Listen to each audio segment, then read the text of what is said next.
Don't you wonder where I've been? To search to find the love within. Check it out, y'all. I came back to let you know. Got a thing for you, and I can't let go. Woo! 1978, Bobby Caldwell. Yo, for many years of my life, I thought that was a black guy. But he was just a white soulful guy. But he could sing, right? Check it out when you get a chance, if you haven't heard the song before, but most of us have. So, out in Arkansas, they want to start this whites only town. You know what I mean? Anybody remember the movie Life, where what did Martin say? Because I don't want to get it wrong. It was either Martin, I think Eddie Murphy said it. He was like, "How much is it going to take to turn one of them white only pies into a gator pie?" If you remember that one. But here, let me just show you this clip real quick, and think about it. And this is from credit to NBC, and this is Ozark Mountain, Arkansas. So just listen to this. Let's see. Come on. No blacks, no Jews, no gays. High up in the Ozark Hills in the state of Arkansas, dozens of people have been working hard, building houses and a new type of community. It's called Return to the Land, and it is a town open to white people only. They are millennials and Gen Z, and this is a new update of age-old prejudice. What we've done here is establish a place where we have control over who our neighbors are, and that is just for the sake of preserving, our culture. And that culture, effectively, we're saying this is a white culture, a whites-only place. White American culture. But what this sounds like is bringing back segregation. Is that a fair assessment? It's free association. So we're not trying to keep other people down. This is a small settlement in the middle of the Ozarks. But they are being kept out, even if... you don't let everyone into your home. Around 40 people live here. Hundreds more from across the world have paid to be All right. I've seen enough. And when you get a chance, you could go, and like I always tell you, just so you can fact check for yourself, you can YouTube it or go to Google. So as you can see, up in Arkansas, which, by the way, let me think about Arkansas, because I had to do a little research on this myself. And Arkansas is, guess what? Almost 62% white.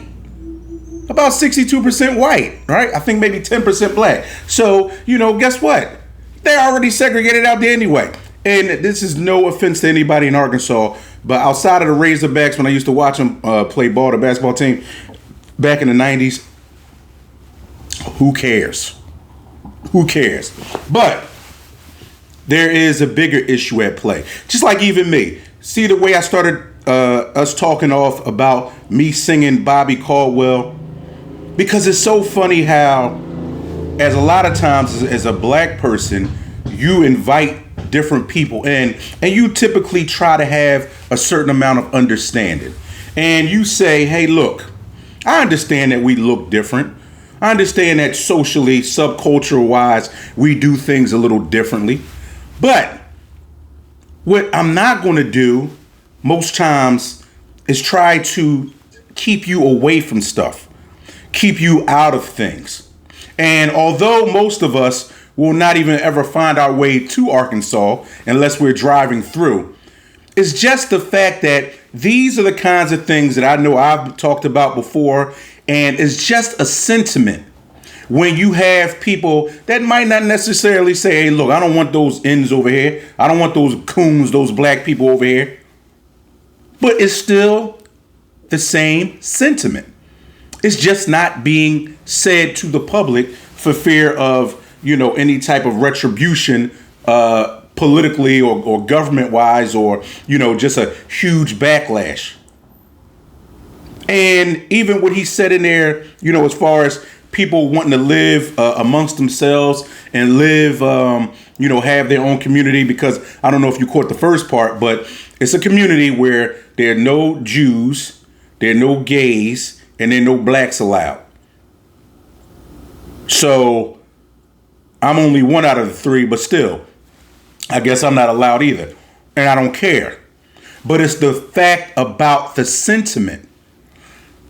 It's crazy how like a country can go through things and you still have, and you know what, and I know it's only a small group of people overall, but when you know that there is still a huge sentiment, a huge push, a feeling of people like that who don't come out and say anything, like the people like the Megyn Kellys of the world. I'm starting to believe back and forth, sometimes Piers Morgans of the world, where they look at black people as less than, or they come down much more ferociously on black people. Now, as being a black person in this country, you know, whether you're rich, whether you're poor, and of course, if you're richer, you have more access to things. You have different things that's going on. But we're not talking about the singular person. We're talking about the group collectively as a whole. And I know a lot of times we get back and forth in the, well, you know what? I don't want to live around black people no more. I don't want to live around, you know, and we do. We've gotten so conditioned to the point where we will even put down ourselves. We will even put down ourselves and big up another group of people. Isn't that something? Even as true as some of this stuff may be, because like I said the other day, a lot of times stereotypes are based off of truth or come out of some type of reality that may be a norm. But still, let's think about it. Most people that do, because I'm going to take my community, black community, for instance, because I think that, you know, you should always analyze yourself before you start to analyze anybody else. So our community, am I tired of the violence? Yes.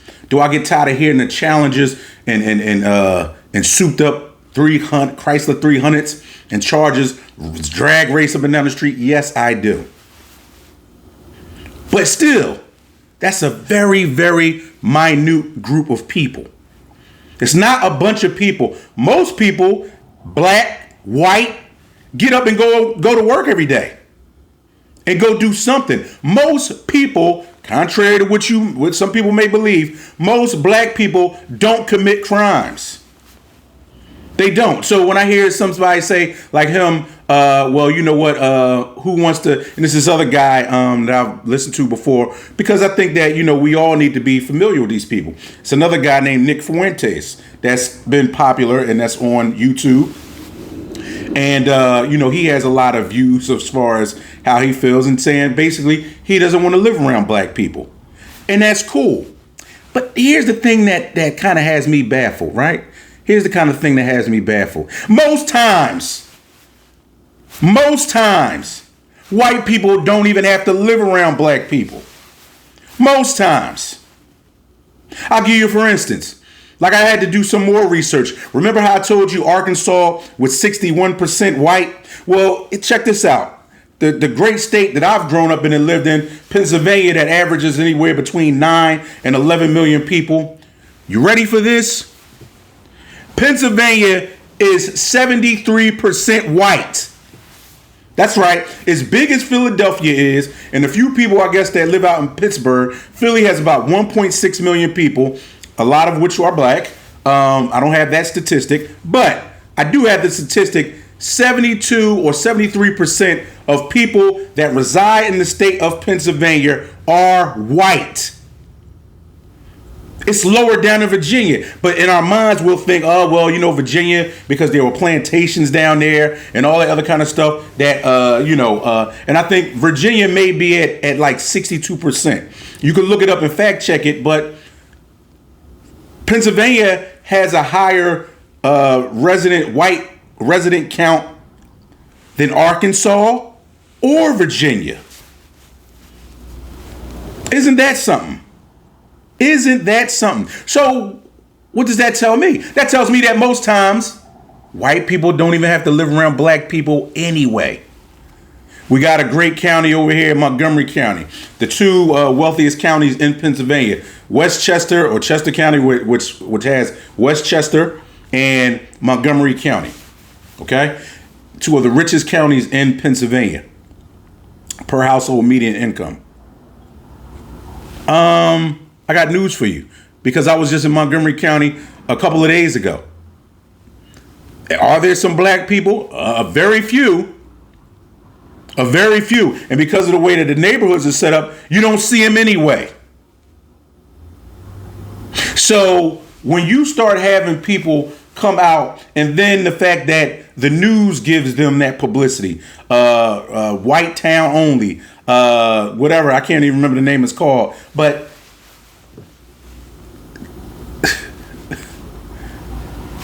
that is why when I hear people, especially black people, say, you know what, that person is playing a race card. And like I always say, do people do it in the wrong way at times or do it? Yes.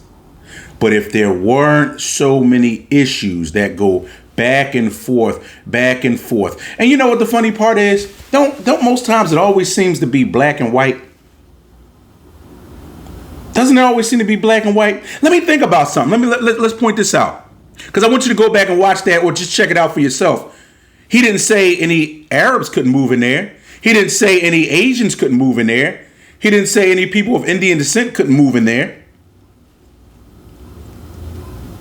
But Jews, blacks, gays. Dang, blacks always got to be at odds with somebody, huh? Always. Always. I mean, like, you know, do we ever get a break? And like I said, I like to, you know, tackle things from a neutral standpoint. Of course, I'm black, but I know that there are a lot of great people out there, period. So this isn't me necessarily coming down on one race or another. But when stuff like this happens, just like even when you have, I'll say this for instance, just like how in our society, we have to be protective and overprotective of our women. Okay? You would never hear me saying, yeah, you know, there's too many rules and laws that protect women against certain things. Just because I'm a man and there's certain things that I don't go through, even physically, that they have to go through. That would sound asinine. So when people say to me, or when I hear people say, well, like how the guy kind of said it, if you watch the old clip, he says, well, other groups do it all the time. Black people, I've heard that before. Well, why can black people say this? Or why can black people do this, but we can't say it? Or I think I saw on Piers Morgan before, one lady was saying, well, you know, if black people say the N-word, or if they can say certain stuff, why can't we say it? Because you have everything anyway. Let me see something here. And I want somebody to respond in the comments. Let me know.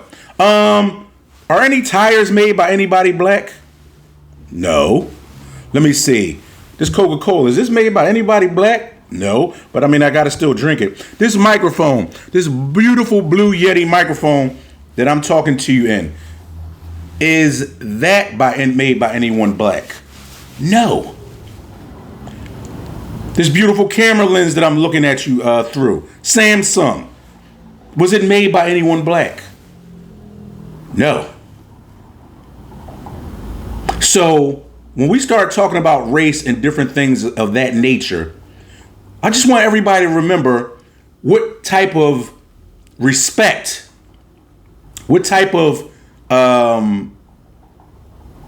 energy in a negative way that's always placed on black people.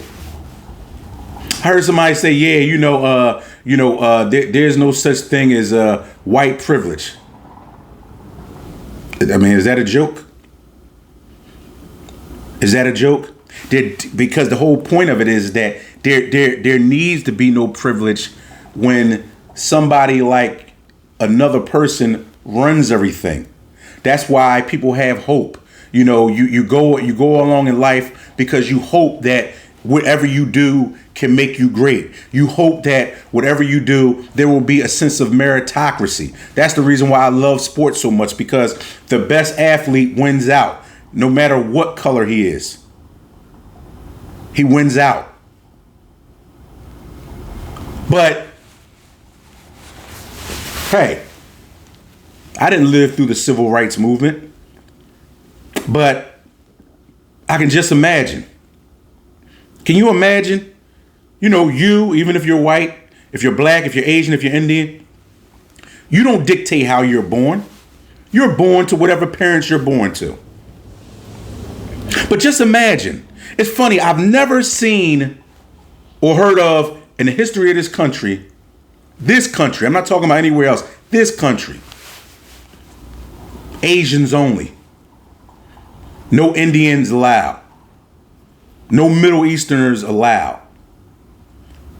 Never seen any of that kind of stuff. And we're not talking hundreds of years ago. We're talking about back in the 60s, 70s, 50s. But black people are the only race that continues to go through that or has gone through that.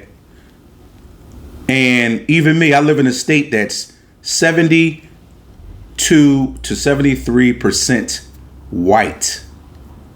So you don't have to live around us anyway if you feel that way. But it's funny, on the other hand, a lot of times, black people, whether they choose to move it on up, have no choice to who they can live around. They have to live around people. We have to live around people who don't share the same ethnicity as us, who don't share the same color as us. And guess what? We make it work just fine. And guess what? Most of us are civilized. And guess what? Most of us pay our taxes. And guess what? Most of us want good for our kids just like you. So, you heard what I got to say. You tell me what you think. Because it's funny, like, we'll talk about it, but because everybody wants to talk about the Oklahoma, the Tulsa thing, or, whatever, the Black Wall Street and all of that. But when you start really diving deeper into it and looking into it, that can never happen again either. For a lot of different reasons. But with these people out in Arkansas, because we still want to remain respectful to them and what they want to do, think about it. They got a whites only town in a country that's mostly white anyway. So what's that saying about them? Live life. Don't let life live you.